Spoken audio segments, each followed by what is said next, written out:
Hi learners, I hope you are fine and healthy. आप सभी अच्छे हैं, स्वस्थ हैं और घर पर हैं। मैं रेगुलर वीडियोस अपलोड नहीं कर पा रहा हूँ क्योंकि आप लोग बहुत इंजॉय अभी अपने स्टडीज को नहीं कर रहे हैं। मैं देख रहा हूँ कि मेरे वीडियोस को देखने में 2 दिन 3 दिन आप लोग लगा रहे हैं। इट्स ओके, कोई बात नहीं है, but I hope and I request you, अगर आप इंग्लिश सीखना चाहते हैं तो आप फोकस करें, कंटिन्यूटी रखें, कंसिस्टेंसी रखें। Without consistency, continuity and hard work, smart work आप नहीं कर पाएंगे। So first of all you must be dedicated towards your focus. What is your focus? What is your goal? Your goal, if your goal is speaking English, if your goal is learning English, if your goal is obtaining good numbers, good marks in the examination, then you will have to work a little hard. You will have to be different from others. दूसरे बच्चे अभी इस lockdown में enjoy कर रहे हैं क्योंकि school colleges बंद हैं, क्लासेस नहीं हो रही, तो वो एंजॉय कर रहे हैं, बस they are moving here and there, they are wandering here and there, they are doing just like nomads. But you, if you wish that you have to do something different, you will have to be different, you will have to think different. It's okay, बहुत time नहीं लूंगा मैं, as you wish, whatever you think better, you understand better. आज हमें पढ़ना है perfect continuous.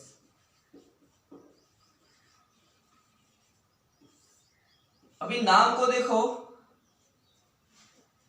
हमने पहले पढ़ा था परफेक्ट और कॉन्टिन्यूअस, दोनों को हमने सेपरेट पढ़ा था। हमें यहां पे पढ़ना है परफेक्ट कॉन्टिन्यूअस, दोनों का एक साथ।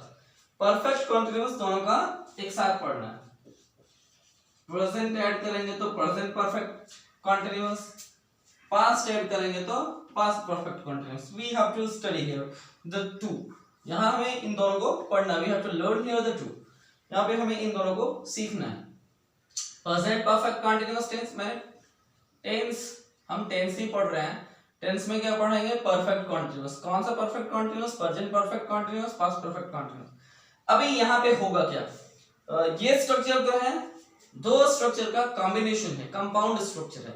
कंपाउंड वर्ड मोस्टली यूज किया जाता है साइंस में। यहां पे भी ये कंपाउंड स्ट्रक्चर है, यहां पे दो स्ट्रक्चर का कॉम्बिनेशन है एक साथ, कॉन्टिन्यूअस टेंस का और परफेक्ट टेंस का। जब कोई भी काम, पहले आप समझ लो फिर मैं बोर्ड पे लिखूंगा। जब कोई भी काम किसी समय सीमा से कंटिन्यूअसली होता रहता है, चाहे वो पास्ट में हो या प्रेजेंट में हो, तो वो जो एग्जाम्पल होता है, वो जो सेंटेंस होता है, वो आते हैं परफेक्ट कॉन्टिन्यूअस टेंस में। फॉर एग्जाम्पल, मैं 20 दिनों से अंग्रेजी बोल रहा हूं।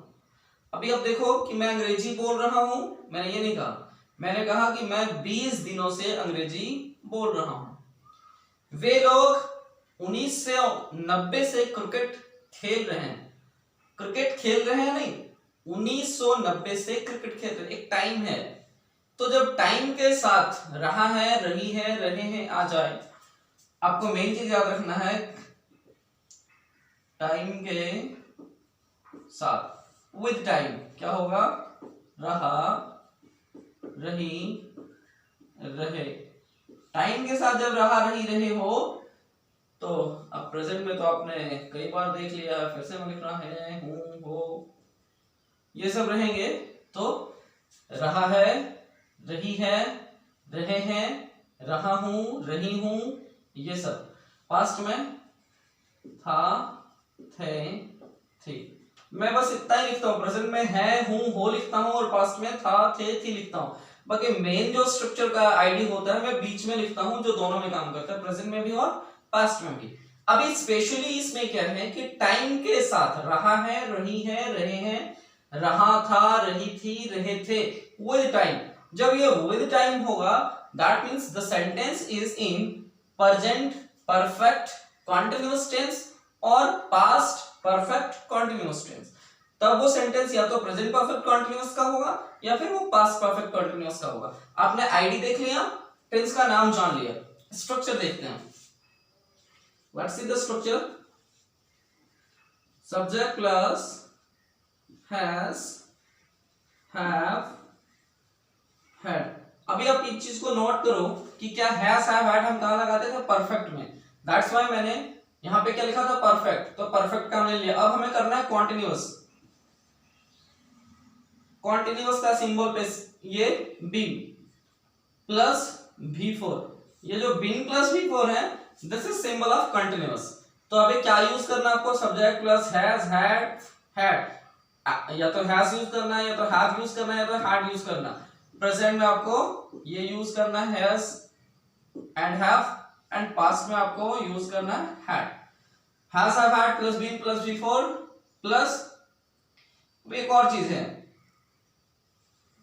Object since oblique for plus time. ये मेन चीज यहां पे है प्रेजेंट परफेक्ट कॉन्टिन्यूअस होने के लिए या पास्ट परफेक्ट कॉन्टिन्यूअस होने के लिए। अभी आप एक एग्जांपल लिख लो। राहुल, समझ में आ रही बात? ओके, तो मैं राहुल का एग्जांपल लेता हूं। Rahul has been learning English for 2 months। अभी आप देखो, Rahul has been learning English for 2 months। Rahul 2 महीने से अंग्रेजी सीख रहे हैं। कई बार आप स्ट्रक्चर देखोगे ग्रामर की बुक में, ता रहा है, ते रहे हैं, ता रहा हूं, ती रही हूं, ऐसा भी आता है।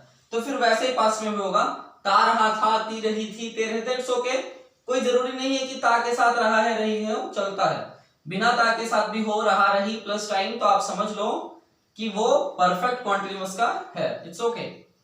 हमने सब्जेक्ट यूज कर लिया, हैज यूज कर लिया, बीन सब में यूज करना था तो बीन यूज कर लिया, V4 यूज करना था कर लिया, ऑब्जेक्ट डाला हुआ है, एंड सिंस 4 में से 4 को यूज किया फॉर टाइम। हिंदी क्या बन के आ गया? राहुल 2 महीने से अंग्रेजी सीख रहा है। You must understand one thing कि जब अगर ये टाइम नहीं होता, मीन्स ये 2 महीना नहीं होता ना, तो फिर हम हैज बीन, हैव बीन का इस्तेमाल नहीं करते, फिर हम इज का इस्तेमाल करते हैं, ओनली कॉन्टिन्यूअस टेंस। तब हो जाता sentence Rahul is learning English. तब क्या होता है English? Rahul is learning English. अभी क्या है? Rahul has been learning English. Understand? Okay. See some other examples. मैं रब कर रहा हूं। इस वीडियो को बहुत लंबा नहीं करेंगे। आप जैसे जैसे आप सीखते जाओगे, वीडियोस बड़े नहीं होंगे क्योंकि आपने बेसिक चीजें सीख ली हैं। We have been, अब कहां हैज लगाना, कहां हैव लगाना, मैंने पिछले वीडियो में ही बताया। इट्स ओके, इसलिए मैं अब उस पर फोकस नहीं करूंगा। We have been building ये हाउस फॉर 5 years। गांव में क्या होता है ना, एक एक घर को बनने में 5-5 साल, 10-10 साल लग जाते हैं। इतिहास गवाह है कि कई घरों को बनने में, कई बिल्डिंग्स को बनने में 2-2 साल लग गए। कुतुब मीनार, इसे बनाने की शुरुआत की थी कुतुबुद्दीन ऐबक ने और इसे पूरा किया था इल्तुतमिश ने। तो बहुत लंबा समय लगता है। इट्स ओके, लेकिन हमने एक एग्जांपल लिखा है कि we have been building a house for 5 years। हम 5 साल से घर बनाते आ रहे हैं।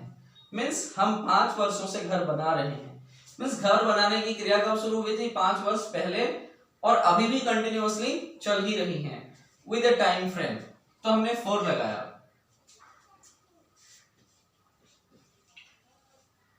पास्ट का एग्जांपल देख लेते हैं। They had been learning English for 3 days। मतलब 3 दिनों से अंग्रेजी सीख रहे थे। मतलब सीखने की क्रिया जो है वो 3 दिनों से हो रही थी, अभी वो क्रिया बंद हो गई है। कब से अंग्रेजी सीख रहे थे? 3 दिनों से, अभी चल नहीं रही है, वर्तमान में नहीं चल रही है। प्रेजेंट परफेक्ट कंटीन्यूअस में कौन होगा? जो काम भूत में स्टार्ट हुआ था और वर्तमान तक चल ही रहा, कंप्लीट नहीं हुआ, चल ही रहा। और पास्ट परफेक्ट कंटीन्यूअस में कौन सा आएगा? बातों को समझो। प्रेजेंट परफेक्ट कंटीन्यूअस में कौन सा आएगा? जो क्रिया भूतकाल में स्टार्ट हुई थी और वर्तमान काल तक चल ही रही है, अभी कंटिन्यू है वो क्रिया। तो ऐसे एग्जांपल आएंगे प्रेजेंट परफेक्ट कंटीन्यूअस में। पास्ट परफेक्ट कंटीन्यूअस में कौन से सेंटेंसेस आएंगे? ऐसी क्रियाएं, ऐसे वाक्य जो पास्ट में शुरू हुए थे। एक्शन कहां शुरू हुआ था? पास्ट में, और कंप्लीट भी कब हो गया? कंटिन्यू होकर के पास्ट में कंप्लीट हो गया। वैसे सेंटेंसेस आएंगे पास्ट परफेक्ट कंटीन्यूअस में। They had been learning English for 3 days. You had been running for 2 days. You had been running for 2 days. आप 2 दिनों से दौड़ ही रहे थे। कितने दिनों से? 2 दिनों से दौड़ रहे थे। Continue, you had been running for 2 days. Present perfect continuous and past perfect continuous over हो गया। मैंने एग्जाम्पल में जब स्ट्रक्चर लिखा था तो वहां पे सिंस एंड फॉर लिखा था। चलो मैं शॉर्ट में करता हूं। सिंस का इस्तेमाल आपको कब करना है, फॉर का इस्तेमाल कब करना है। अभी मैंने जितना भी सेंटेंस लिया सब में फॉर का यूज किया, आपने सिंस और फॉर दोनों का इस्तेमाल करना। सिंस फॉर, सिंस का इस्तेमाल होता है पॉइंट ऑफ टाइम। नोटिस करेंगे आप लोग, पॉइंट ऑफ टाइम। फॉर का इस्तेमाल होता है period of time. Point of time को हम लोग बोलते हैं fix time, not fix time. Clockwise, anti clockwise. ये सिंस और फॉर का केस इतना डिफिकल्ट है कि बच्चे प्राइमरी स्कूल से सीखना शुरू करते हैं और ग्रेजुएशन लेवल तक जाके क्लियर नहीं होता। आज मैं क्लैरिटी दूंगा और आपको इजीली क्लियर हो जाएगा। पॉइंट ऑफ टाइम का मतलब क्या होता है? निश्चित समय। पॉइंट ऑफ टाइम मींस निश्चित समय। 10 जनवरी, 5 जनवरी 1990, 2010, 2020, 1900, जब ऐसा कोई फिक्स समय हो तो उसे कहते हैं पॉइंट ऑफ टाइम। और ऐसे सेंटेंसेस में हम लगाते हैं सिंस। पीरियड ऑफ टाइम क्या कहते हैं? 5 साल, 2 साल, 10 साल, 20 साल, 100 साल, 500 साल, 2 घंटे, 5 घंटे, 20 घंटे, 15 मिनट, 10 मिनट, ये हो गया पीरियड। अभी आपने देख लिया point of time means fix time, period of time means not fix time. Since यहां पे यूज कर। अब ये क्लॉकवाइज और ये है एंटी क्लॉकवाइज। जब भी बात करेंगे हम पॉइंट ऑफ टाइम की तो वहां पे होगा क्लॉकवाइज। जैसे 1 मई से, मैं 1 मई से अंग्रेजी पढ़ा रहा हूं, तो आप आज तक के लिए काउंटिंग आराम से निकाल लोगे। तो आप काउंटिंग कहां से करोगे? क्लॉकवाइज। 1 मई से काउंट करोगे। 1 2 3 4 5 6 7 8 9 10 11 12 13 14 15 16 17 18 19 20 21 22 23 24 25 और 1 26 दिन हो गए फिक्स। तो आपने घड़ी कैसे घुमाई? क्लॉकवाइज। आगे बढ़ाया आपने वहां से टाइम को। तो जब आपकी घड़ी क्लॉकवाइज जाएगी तो वहां पे आपको यूज करना है सिंस। एंटी क्लॉकवाइज, अभी मैंने बोला 26 दिन से, 26 दिन से मैं पढ़ा रहा हूं। अभी 26 दिन तो मेरे को आज से पीछे जाना पड़ेगा। मुझे क्या करना पड़ेगा? आज से पीछे 26 दिन जाना पड़ेगा जानने के लिए कि 26 दिन कब से शुरू हुए थे। तो जब हमें पीछे जाना पड़ता है मींस एंटी क्लॉकवाइज जाना पड़ता है, तो होता है 4, 5 घंटों से। अभी कितने बजे हैं? घड़ी देखनी पड़ेगी, फिर 5 घंटे पीछे जाने पड़ेंगे। पॉसिबली 10-15 मिनट आगे पीछे हो सकता है, लेकिन मैंने जैसे कहा कि 7 बजे से मैं पढ़ा रहा हूं, तो फिक्स 7 बजे से मैं पढ़ा रहा हूं। तो 7 बजे क्या है? फिक्स टाइम है। 5 घंटे क्या है? वो ड्यूरेशन ऑफ टाइम है, नॉट फिक्स टाइम है। तो जब भी फिक्स टाइम हो तो आपको सिंस लगाना है, पॉइंट ऑफ टाइम हो सिक्स लगाना है, क्लॉकवाइज जाएगी आपकी घड़ी, तो वहां पे उस केस में आपको करना है सिंस। और जब पीरियड ऑफ टाइम हो, ड्यूरेशन ऑफ टाइम हो, तो वहां पे आपको करना है 4। आई होप ये वीडियो आपको बहुत अच्छी लगी हो। और अगले वीडियो में हम लोग सीखेंगे पसेसिव सेंटेंसेस। हमने जो भी सेंटेंसेस सीखा था वो भी एक्शन में थे और स्टेट में थे। अभी हम सीखेंगे पसेसिव, पोजीशन में सेंटेंसेस सीखेंगे अपने अगले वीडियो में। I hope you are enjoying the videos. Keep watching, keep learning, share my videos to your friends and your relatives. और आप मुझे कमेंट जरूर करें सो दैट मैं अपने वीडियोस को बनाने के लिए कंटिन्यूटी रखूं। कई बार जब आप कमेंट नहीं करते हैं, लाइक नहीं करते हैं, तो मुझे भी थोड़ी सी फ्रस्ट्रेशन होती है, डिसअपॉइंटमेंट फील होती है। I hope you are understanding. Thank you.